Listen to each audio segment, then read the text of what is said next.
ഞാൻ ഈ രാവിലെ എണീറ്റ് പോകുന്നത് ഡ്രൈവിംഗ് ക്ലാസ്സിനാണ്. ഇപ്പം എൻ്റെ ലൈഫിൽ ഏറ്റവും ടാസ്ക് പിടിച്ച കാര്യം എന്താണെന്ന് ചോദിച്ചാൽ ഇതാണ്. ഇഷ്ടപ്പെട്ട് തുടങ്ങി വെച്ച് കഷ്ടപ്പെട്ട് പഠിക്കുന്ന അവസ്ഥയാണ്. ഡ്രൈവിംഗ് ക്ലാസ്സിൻ്റെ ഫസ്റ്റ് ഡേക്ക് എനിക്ക് എന്ത് കോൺഫിഡൻസ് ആയിരുന്നു. പിന്നെയല്ലേ മനസ്സിലായത് നമ്മൾ വിചാരിക്കുന്ന പോലെ അത്ര ഈസി ഒന്നും അല്ലടാ ഇതെന്ന്.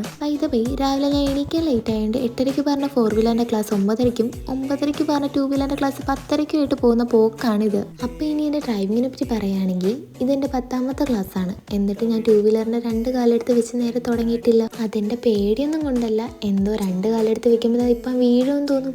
പേടി കൊണ്ടേ അല്ല കേട്ടോ. പിന്നെ 4 വീലറിൻ്റെ കാര്യം പറയുകയാണെങ്കിൽ പറയാറായിട്ടില്ല. വേറൊരു കാര്യമുണ്ട്, ലേണേഴ്സ് പാസ്സായി അടുത്ത മാസം ഡ്രൈവിംഗ് ടെസ്റ്റാണ്. അതിനു മുന്നേ പഠിച്ചെടുക്കണ്ടേ. അങ്ങനെ ഡ്രൈവിംഗ് ക്ലാസ് കഴിഞ്ഞ് നേരെ വീട്ടിലോട്ട് രാവിലെ ബ്രേക്ക്ഫാസ്റ്റ് കഴിക്കാതാണ് ഇറങ്ങിയത്. അതുകൊണ്ട് ചെന്നുടഞ്ഞ് ഫുഡ് എടുത്ത് കഴിച്ചു. അത് കഴിഞ്ഞ് ഞാൻ കുറച്ച് അസൈൻമെൻ്റ് ഒക്കെ ചെയ്തിരുന്നു. അപ്പോഴാണ് മാം വിളിച്ചിട്ട് പറഞ്ഞത് ഇന്ന് തൊട്ട് ഹെച്ചിൻ്റെ ക്ലാസ് തുടങ്ങിയാണെന്ന്. അപ്പം പിന്നെ ലഞ്ച് കഴിച്ചിട്ട് ഞങ്ങൾ ഇറങ്ങി. ഹെച്ചിൻ്റെ ക്ലാസ് എടുക്കുന്ന ഗ്രൗണ്ട് ഏതാണെന്ന് എനിക്കറിയാത്തതുകൊണ്ട് ചേച്ചിയായിരുന്നു എന്നെ കൊണ്ടാക്കിയത്.